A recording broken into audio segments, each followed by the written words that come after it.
Mas eu vou começar então sem a imagem do porco, porque o assunto de hoje precisa de tempo e da sua participação também. No 011 950 45 18 40, você pode mandar a sua colocação, o seu desabafo, o seu depoimento, porque tenho certeza que você vai ser ajudado, porque a gente tem hoje um especialista incrível. A gente precisa aprender sobre depressão. E muitas vezes a situação vai caminhando para um momento de extrema dificuldade. Tem gente que pensa até mesmo na morte, tem gente que se machuca, como eu falei ainda há pouco, na automutilação. Mas a gente não quer que você chegue a esse ponto de forma alguma, ao contrário. A gente quer que você aprenda sobre essa doença e que você busque tratamento. Então hoje a gente vai descobrir como superar essa doença chamada depressão. A gente convidou um dos maiores especialistas no assunto, o Dr. Fernando Fernandes, que é médico psiquiatra e pesquisador do programa de transtornos do humor e coordenador do programa de tratamento em depressão do Instituto de Psiquiatria da USP. Dr. Fernando Fernandes, seja muito bem-vindo. É uma alegria recebê-lo, porque nosso telespectador pede há tempos, fala, vamos falar de depressão. Então hoje a gente fala sobre esse assunto. Prazer é meu em estar aqui para esclarecer. Vou te convidar para sentar aqui no sofazinho. Senta aqui bem pertinho de mim, porque assim fica mais fácil da gente ajuda ali também os câmeras. A depressão é uma doença, né? Não é uma escolha e não é uma frescura. Absolutamente. Aliás, essa frase eu gosto muito de repetir. Depressão não é uma escolha. Depressão é uma doença médica. E, curiosamente, apesar de muita gente achar que não é uma doença, desde os primórdios da medicina, né? Desde a Grécia Antiga, a depressão já era uma doença e desde aquela época já se aventava causas orgânicas para a depressão, coisa que muita gente hoje ainda duvida, apesar de todas as evidências. Então, eu acho que a primeira coisa a ser pontuada aqui no programa, depressão é uma doença médica que precisa tratamento. Depressão não é apenas psicológico, não é frescura. Então, existem causas orgânicas. Existem. Ligadas à depressão. Sim, a depressão é uma doença multicausal. Não existe uma causa única para a depressão, ou pelo menos ela não foi identificada ainda. Mas existe uma série de alterações físicas, alterações cerebrais, até algumas estruturas cerebrais mudam a forma dela e o tamanho na depressão. Alterações endócrinas, alteração dos neurotransmissores. Então é uma doença médica e com muitos fatores associados. Por exemplo, a imunologia da pessoa está alterada na depressão. Então, a depressão propicia também ou deixa a pessoa mais suscetível a uma série de outras doenças. Ela fica com a imunidade mais baixa. Sim. Curiosamente, uma pessoa em depressão fica com a imunidade mais baixa num estado pró-inflamatório, um estado que é deletério para o corpo, né? Propiciando, por exemplo, o aumento das doenças cardiovasculares. Então, é uma coisa que hoje em dia não precisaria nem estar sendo discutido. Depressão é uma doença médica muito importante. Não precisaria estar sendo discutido, mas ainda bem que está sendo discutido, porque eu sei que tem gente ainda que acha que o que você está sentindo, quanto você está sofrendo, é apenas uma frescura, né? Tem gente que fala doença de rico. Não, aliás, ela é eclética, ela não escolhe pessoas, né? Se tem uma doença democrática, é a depressão.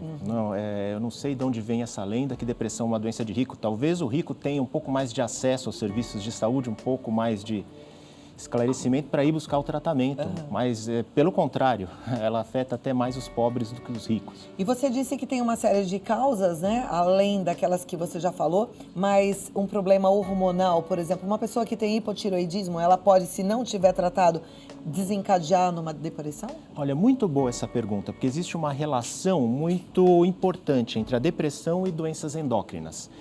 Por exemplo, tem um eixo hormonal muito importante no nosso corpo relacionado ao estresse, que é o eixo hipotálamo, hipófise e adrenal. Nos pacientes em depressão, uma grande parte desses pacientes tem essa alteração ligada à depressão. Uma outra forma de relacionar o nosso sistema endócrino com a depressão é porque a alteração, por exemplo, da tireoide pode propiciar ou imitar os sintomas da depressão. Por isso que é importante uma avaliação médica cuidadosa. Uma pessoa que está em hipotireoidismo, por exemplo, pode ter sintomas parecidos com a depressão ou pode ter uma depressão de fato agravada ou desencadeada pelo hipotireoidismo. Olha a importância da gente olhar o nosso corpo como um todo. Exatamente. Um adolescente com as mudanças hormonais, um turbilhão de emoção, ele também está mais suscetível a uma depressão? A adolescência não absolutamente. A depressão pode pegar em qualquer idade. A idade de maior incidência da depressão não é na adolescência. Porém, quando a depressão acontece na adolescência, a gente precisa de um cuidado muito maior. O cérebro do adolescente ainda está em formação, o cérebro do adolescente ainda não está maduro. Então, esse é o primeiro cuidado que precisa ter. Ele está mais susceptível, por exemplo, a atos impulsivos, está mais susceptível a que se não faça um diagnóstico. Muitas vezes fala, isso é coisa da adolescência, está meio irritado, está desmotivado, isso é coisa de adolescente. Na adolescência, então, quais são os perigos, né? O adolescente é mais impulsivo, então tem o risco de suicídio. No adolescente, a depressão tende a ser subestimada. Muitos pais subestimam, repito, achando que é coisa da adolescência. Crise existencial da adolescência. Isso é aborrecência, né? Fala de uma maneira pejorativa até. E tem uma outra coisa, depressão na adolescência, ela está ligada a duas coisas. O desenvolvimento no futuro de transtorno bipolar, existe esse risco, e de episódios repetidos ao longo da vida. Então, uma fase em que a depressão é negligenciada, ela devia ter total cuidado. Tá. Eu perguntei da adolescência porque, como eu falei no começo do programa, que a depressão às vezes leva à automutilação, a pessoa se machuca, a pessoa até pensa em morte. Pelo menos assim, pelo que eu vejo, os adolescentes em depressão, eles têm essa proximidade com a automutilação, né? Meninas que roem a unha até se machucar, que às vezes se arranham, se cortam. Essa questão da automutilação, ela é bem complexa. Ela pode acontecer na depressão? Pode, mas não é dos sintomas mais comuns. Existem coisas muito mais comuns na depressão que a gente pode falar a seguir, né? A automutilação é um sintoma. Então, muita gente trata a automutilação como um problema ou uma doença. Não, ela é um sintoma. Ela está muito comum em alguns tipos de transtorno de personalidade, como o transtorno de personalidade borderline, que é um padrão disfuncional de comportamento com variação das emoções muito intensas, impulsividade, instabilidade dos relacionamentos, autoimagem pouco firmada. É um padrão de comportamento que normalmente começa na adolescência e acaba invadindo aí a vida adulta. É o transtorno de personalidade, né? E nesse transtorno são muito comuns as automutilações. Porém, nesse transtorno também é muito comum a depressão ou o transtorno bipolar. Então as coisas se misturam. Mas acontece sim de pacientes que têm depressão dentro de uma doença depressiva ou dentro do transtorno bipolar, que o transtorno bipolar acontece com depressões também, que naquele momento de extrema angústia muitas vezes recorre esse comportamento. Muitas vezes o paciente fala assim, que sentir a dor física alivia um pouco a minha angústia. A gente fez uma vez uma pauta aqui, inclusive a gente falou daquelas pessoas que são muito tatuadas, algumas, né, não todas, e elas estão buscando mesmo aliviar a dor emocional através do físico. Foi um dos entrevistados que era tatuado da cabeça aos pés, falou, olha, virou um vício mesmo e eu tenho consciência disso, né, e a psicologia também trata desse caso assim, dessa forma, muitas vezes. Sem nenhum preconceito, tatuagem é uma opção de muitas pessoas, né, sem entrar nesse mérito, mas como você mesmo falou, esse exemplo da pessoa que fala, não, eu me viciei nisso, às vezes eu gosto de sentir a dor, e muitas vezes, como eu já disse, isso está associado a uma autoimagem meio indefinida e a pessoa recorre muito a tatuagens, body art, de uma maneira exagerada, impulsiva. Isso pode acontecer em alguns casos. Bom, o assunto ele é vasto, né? Você percebe que ele é complexo, tem várias pontas, a gente fica com sede de aprender. E aqui, enquanto eu estou conversando contigo, eu penso que uma das formas da gente quebrar um pouco o preconceito, porque eu acho que isso é o mais importante, eu sempre falo aqui que a gente não deve ter preconceito mesmo em tratar nenhuma disfunção mental, porque o nosso cérebro, nossa cabeça, nossa mente, nosso psique não está separado do nosso corpo. Então, é um absurdo a gente não ter vergonha ou constrangimento de procurar um ortopedista, um cardiologista, e muitas vezes fica com tabu para procurar um psiquiatra, que a gente precisa quebrar, né? Porque, pelo que a gente já entendeu só no começo dessa conversa, é importantíssimo fazer o diagnóstico e o tratamento o quanto antes, para que a coisa não evolua. Quais são, de fato, os riscos de uma medicação psiquiátrica? Porque ainda tem aquele tabu de que vai tomar remédio psiquiátrico, nossa, vai ser para sempre, vai ficar bobo, vai ficar aéreo. E não é bem assim. Absolutamente não. Eu acho, dá licença, antes de eu responder essa pergunta, vamos falar dos riscos da depressão? Vou falar brevemente, né?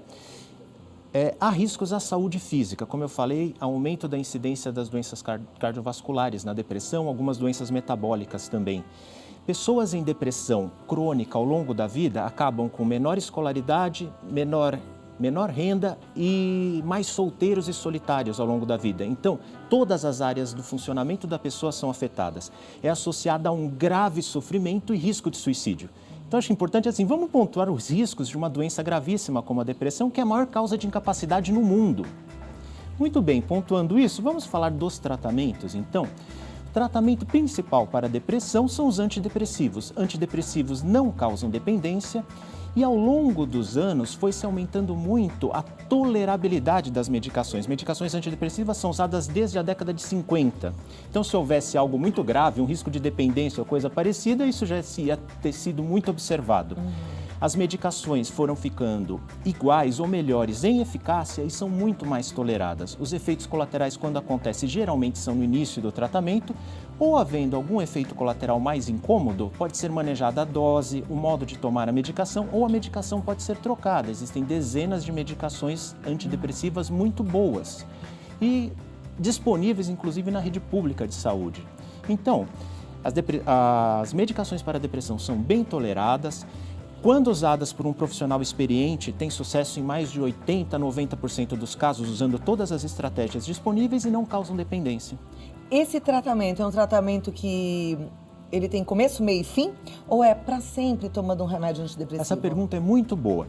Num primeiro episódio depressivo, o tratamento tem começo, meio e fim, mas é um tratamento longo. Eu costumo dar um exemplo que muita gente conhece, que é o da tuberculose. Você fala assim, olha, o tratamento da tuberculose dura 6 meses e não pode parar antes. Por quê? Porque corre o risco da doença voltar e etc. Para a depressão é a mesma coisa. Um tratamento de um episódio depressivo dura de 6 a 9 meses.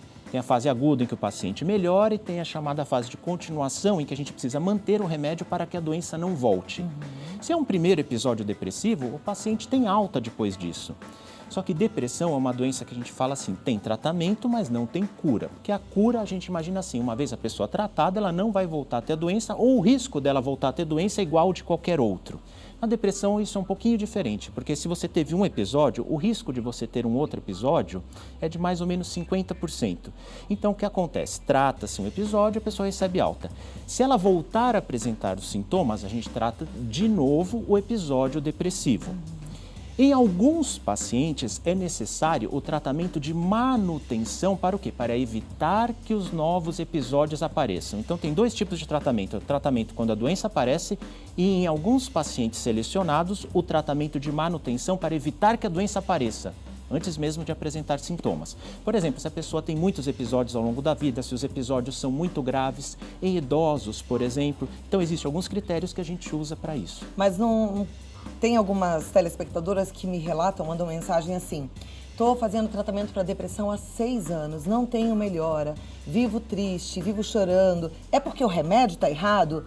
É porque alguma coisa tem que ser feita? Ou existe esse tipo de tratamento que não dá resultado e a pessoa arrasta uma vida inteira tomando um antidepressivo sem ver resultado algum? Responde daqui a pouquinho, tá bom? Vamos aprender sobre depressão, assunto sério, né? Então a gente precisa ficar atento aí para buscar a melhor solução e o melhor tratamento. Quero a sua participação no 950 45 18 40. Gravei um recadinho e compartilho com você agora. Com o passar dos anos, a pele vai perdendo a elasticidade, o brilho, ela vai ficando mais opaca, né, gente? Aí vem as ruguinhas, as marquinhas de expressão, mas ok. O creme anti-rugas Risotex vai devolver o que ela precisa, Simone? Ai, falou tudo, Clau, é verdade. Para você que está nos assistindo agora, conte com o nosso creme Risotex para você amenizar tudo isso, elevar a sua autoestima, fazer as pazes com o espelho. Um produto que é à base de glicerina, qualquer tipo de pele vai se adaptar muito bem a ele. E olha, atenção, hein? Muitas pessoas que imaginam, por ter uma pele extremamente oleosa, né, Clau, que não há necessidade da hidratação do uso do Risotex. Engana-se você, toda a pele necessita de hidratação, necessita contar com as melhores matérias-primas que o nosso creme Risotex possui. Ah, e efeito tensor imediato, não é bom demais, Clau? Poxa, na hora que você precisa ir a uma festa, a formatura, a um casamento, ou mesmo vai encontrar as amigas, você passa o Risotex, ele faz assim, pá, dá uma esticada na sua pele, e aí depois vem a maquiagem, aí você vai ver que beleza. Fica muito mais uniforme, viu, gente? Vale a pena. E olha, amenizando também as manchas causadas por sol, por acne, as temidas manchas senis que entregam a nossa idade através do dorso das nossas mãos, até no antebraço também, no colo, no pescoço, tudo isso, com o nosso creme Risotex, você vai perceber a diferença na melhora e na qualidade da sua pele. Para os homens também, gente, o pós-barba, você que necessita fazer o seu barbear todos os dias, a lâmina vai machucando a pele, passe o creme Risotex para você ver a beleza que vai ficar, a hidratação perfeita. E olha, através da nossa central de atendimento, mais um produto da família Puriflora, nós estamos aguardando você no 0800 940 1084, sempre com as melhores condições de pagamento e os melhores kits promocionais. Por exemplo, você vai ligar agora, vai dizer que está assistindo ao Vida Melhor, a Rede Vida, vai pedir o seu kit do creme Risotex, vai poder dividir através do boleto, através do cartão de crédito em 8 parcelinhas pequenininhas,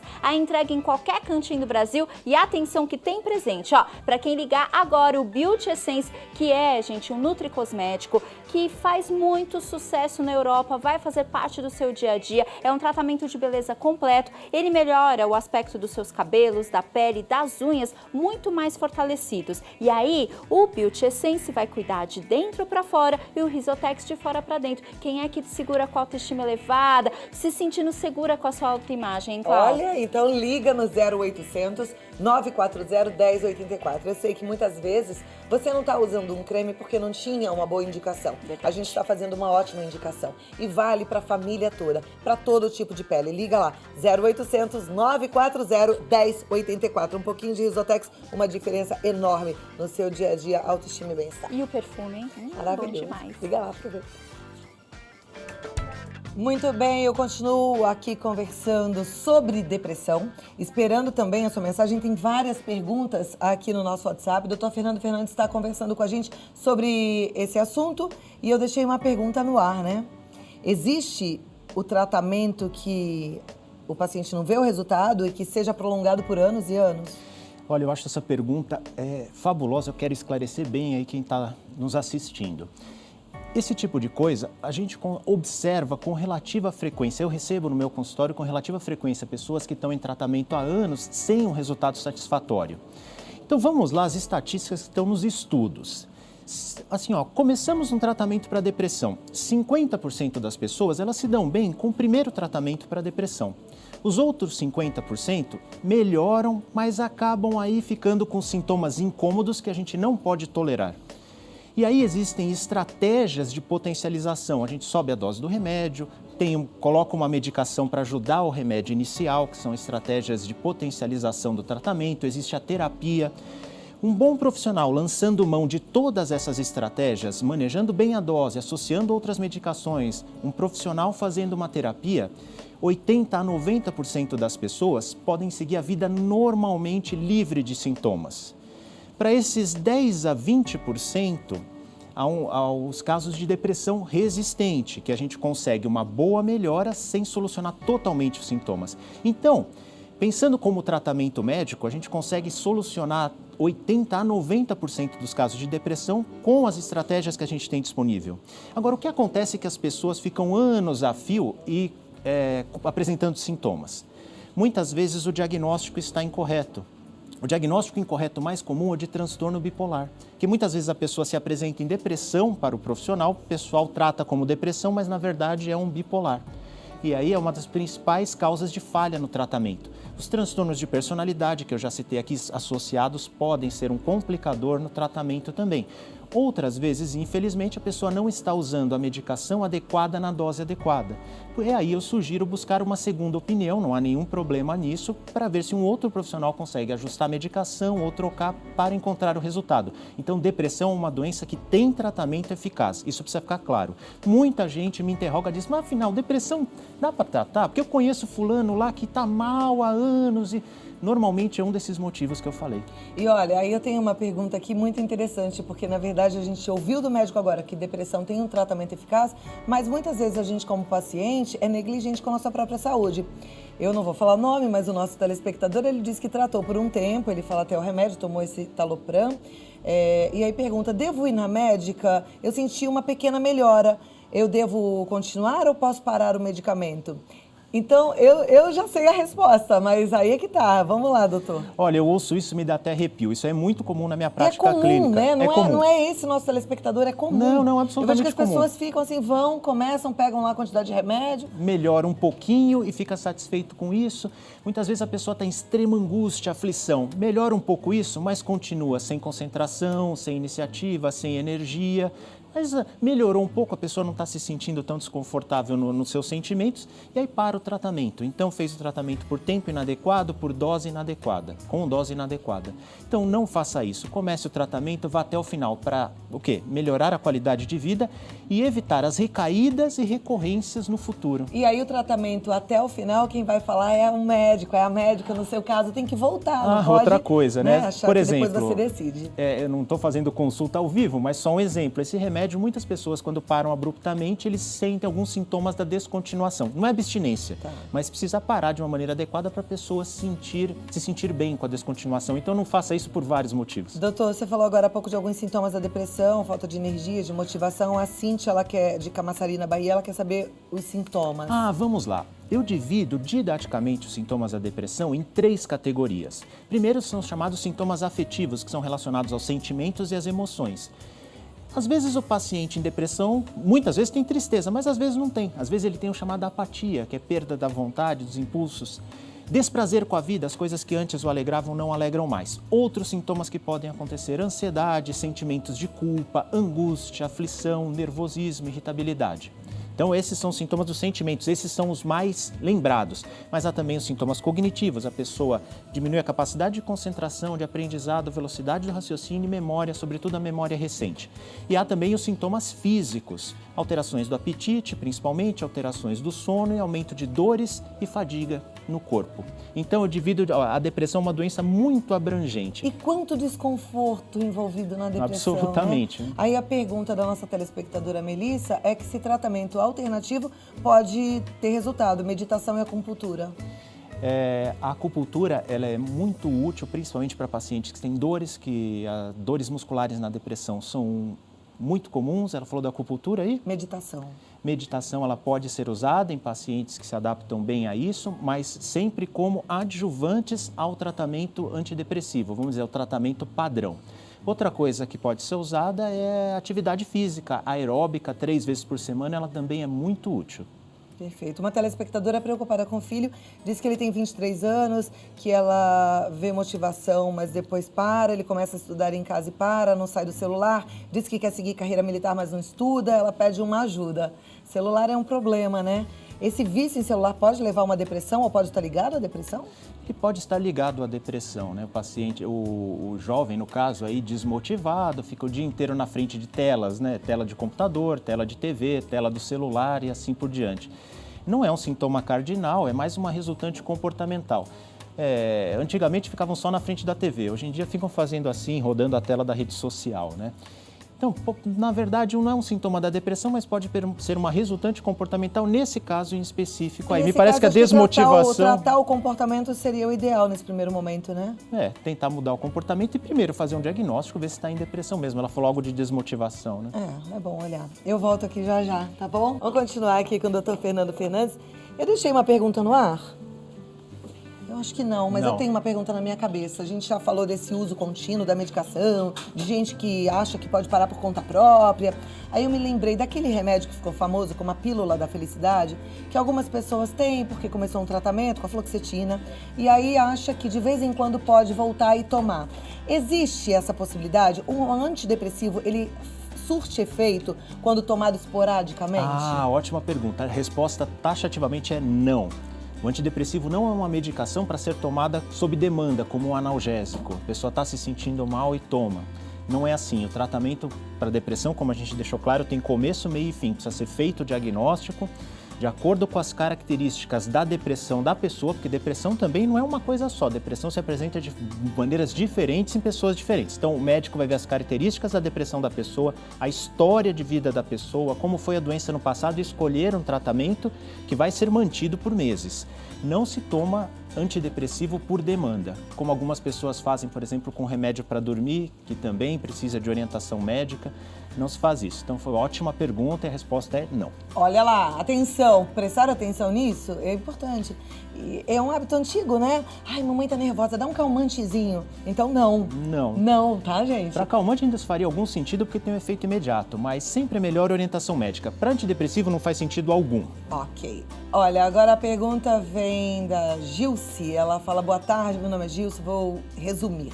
Sou muito nervosa, estressada, tenho crise de falta de ar, fadiga, batimentos rápidos, choro, tristeza, angústia, muito sono durante o dia e indisposição para o trabalho e também indisposição sexual. Não tenho paciência. Qual profissional eu devo procurar? Já fui ao clínico que encaminhou-me ao psiquiatra. Está certo? Absolutamente. Ela está apresentando sintomas depressivos claros, uma certa irritabilidade e nervosismo que pode fazer parte da depressão ou não, e está apresentando alguns sintomas de pânico também que podem estar associados à depressão ou pode ser transtorno do pânico de fato junto com a depressão. Então, é um caso que precisa de um profissional especializado mesmo vá lá correndo o encaminhamento que você recebeu. Tem que tratar, porque a gente já conversou aqui que sem tratamento pode evoluir, né? A doença, ela também evolui. Vai ficando mais complicada depois. Sim, quanto mais crônica a doença, em geral, mais difícil de tratar. Tem gente que acha, essa é uma pergunta muito comum, muitas vezes não é a doença mais grave que é difícil de tratar, mas muitas vezes a doença mais crônica é difícil de tratar. Então, se os sintomas já vão cronificando, por exemplo, existe um parâmetro hoje, pelos estudos de 2 anos, ela fica muito mais difícil de tratar. Então, é um chavão que fala-se para muitas doenças que na depressão vale. Tratando no início é melhor. Bom, até pelo fato comportamental, né? Imagina a pessoa deprimida há anos, ela vai se fechando, ela vai fechando o ciclo de amigos, ela vai perdendo muita coisa boa da vida. Então tem que tratar os prejuízos logo, que né? se acumulam. Olha, a pergunta da Maria, do Acre, é bem interessante. Presta atenção, ela perdeu os pais há 3 anos. E aí eu sei que muita gente está nessa mesma situação. Então, desde então, ela toma paroxetina e Rivotril e pergunta se está certo. Olha, não tem como dizer isso à distância sem conhecer o caso dela, né? Muitas vezes essa combinação do antidepressivo com benzodiazepínico, popularmente conhecido como calmante, muitas vezes ela é útil para reduzir os sintomas ansiosos e regularizar o sono. Então, em princípio, se for uma depressão, são medicações apropriadas, mas, repito, não dá para dizer isso à distância, a gente precisa ver como a pessoa reage a essa medicação, como que ela respondeu, você precisa ajustar a dose, por isso que o segmento é importante. Ok, e eu perguntei isso por conta do luto. Né? Penso assim, ela perdeu os pais há 3 anos, o luto ele é importante, ele é legítimo, a gente sofre, a gente fica triste, mas 3 anos nesse luto, esse remédio já não deveria estar fazendo efeito, não já deveria estar... Porque ela está viva, né? E eu acho que até em homenagem aos pais, a gente precisa viver com gratidão, com alegria, dando orgulho, né, para o que eles deixaram aqui. Essa pergunta tem 2 assuntos. A questão do luto, como você falou, você usou uma palavra que eu achei apropriada. O luto é legítimo, ele acontece, a pessoa tem que vivenciar e resolver isso. Quando os sintomas estão muito graves, muito incapacitantes ou não se resolvem ao longo do tempo, a pessoa pode ter desencadeado uma depressão após o luto. E aí o tratamento seria necessário. Então, luto não se trata, mas se a pessoa desenvolver uma depressão posteriormente ao luto, isso tem que ser tratado. E aí outro ponto, acho que a gente já comentou hoje, se a pessoa está há 3 anos, os sintomas não melhoram, continua desgastada, tendo prejuízos, sofrendo, talvez buscar uma segunda opinião aí para alterar o que seja necessário no tratamento. A vida passa tão rápido, né? Então vamos viver bem. Olha, tem uma telespectadora aqui abrindo o coração e é forte a mensagem dela, mas eu espero de coração que a gente possa te ajudar. Ela fala, boa tarde, eu na verdade tenho vergonha de falar sobre isso, mas tenho que falar, pois quero ajuda. É sobre depressão. Eu não consigo ir a um psicólogo e até mesmo a um psiquiatra, pois nunca quero falar sobre o assunto, mas eu tenho umas vontades de me machucar, imagino meus filhos machucados e outras coisas mais. Isso me deixa transtornada, daí eu fico triste, pois não posso falar com ninguém. A minha cabeça começa a doer, a queimar, me dá vontade de apertar bem forte. Por favor, o que eu faço? Meu Deus, procure ajuda imediatamente para começar. Se abra com as pessoas mais próximas e busque ajuda profissional imediatamente. Essa pessoa que entrou em contato com a gente é uma pessoa que está em risco de suicídio, né? Ela deixou, acho que isso até bem claro, essa vontade de fazer mal a si mesmo. E se tem uma coisa que previne suicídio, é falar. No caso dela, e se tem uma coisa que quem está em volta de alguém em sofrimento pode fazer para prevenir suicídio, é ouvir. Ouvir a primeira abordagem e naquele momento é o melhor remédio que pode ajudar momentaneamente a pessoa. Ouça. Então, no seu caso, fale com as pessoas de sua confiança, fale do que você está sentindo e peça ajuda para procurar um tratamento especializado, para procurar um profissional. Porque sabe, às vezes eu brinco que as pessoas têm um imaginário de que quem suicida é um extraterrestre que pousa numa nave, vem aqui sorrateiramente e acaba se suicidando no meio de nós. A gente nunca pensa que alguém está à nossa volta, está em sofrimento, em risco de suicídio. Essa pessoa está em risco de suicídio.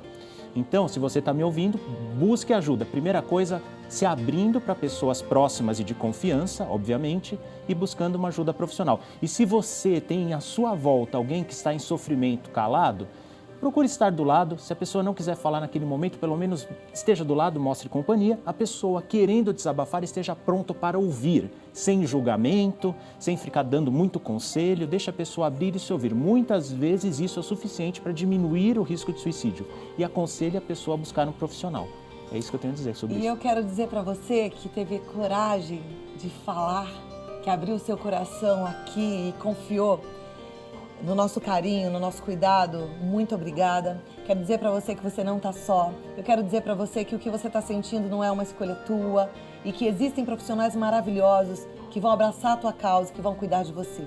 Vá a um psiquiatra sem vergonha, sem medo e fale mesmo. Você não escolheu ter esses sentimentos. Eles afloram na sua mente. Não precisa ter vontade de apertar a tua cabeça. Aperta o botãozinho do eu me amo e vá procurar ajuda, porque isso sim vale a pena. Mas de toda forma, muito obrigada. Você é muito especial para mim, tá bom? Beijo grande. Aliás, foram muitas mensagens e você já está convidado para voltar, mas assim o quanto antes. Com todo prazer. A gente conseguiu ajudar um pouquinho, mas a gente precisa ajudar mais. Então volta logo, tá bom? Com todo doutor? prazer. Sempre que eu puder esclarecer sobre depressão, para mim é um prazer e é algo que poder ajudar e alcançar essas pessoas em busca de informação, para mim, é uma alegria. Muito obrigado pela oportunidade. Precioso. Doutor Fernando Fernandes, psiquiatra, ele está no psiquiatriaonline.com.br, esse é o site, psiquiatriaonline.com.br. Tem um canal no YouTube, Psiquiatria Online, no Facebook também é Psiquiatria Online. E se você quiser ligar, marcar uma consulta, 011 5547 7843. Até a próxima. Foi uma alegria. Obrigada. Obrigado.